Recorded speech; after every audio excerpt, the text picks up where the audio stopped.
Welcome back sa akin channel. Narito na naman ang may init na balita mula sa mundo ng social media na hatid sa inyo ni Madam Chika. Senator Laila de Lima balik kulungan na naman. Abay parang teleserye na ang buhay ng ating dating senadora.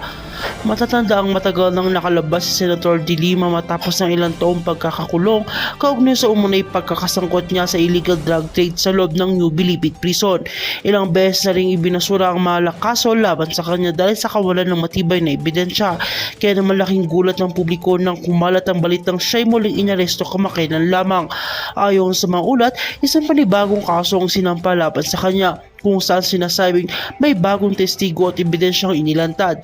Nauli siya sa kanyang tahanan sa Quezon City, agad dinala sa Coastal Center para sa booking, habang kanyang mga taga-suporta ay muling nananawagan para sa katarungang gigit ng kanyang kampo na ito ay isa na namang politically motivated na akbang laban sa kanya. Abangan natin ang susunod na kabanata sa kwento ni Senator Laila de Lima. Gaya ng dati, hati na naman ang opinyon ng publiko. May naniniwala at may nagdududa, pero isa lang ang sigurado, trending na naman ito sa social media. Kaya huwag kalimutan i-like at share at subscribe para lagi kayong updated sa mga hot na balita.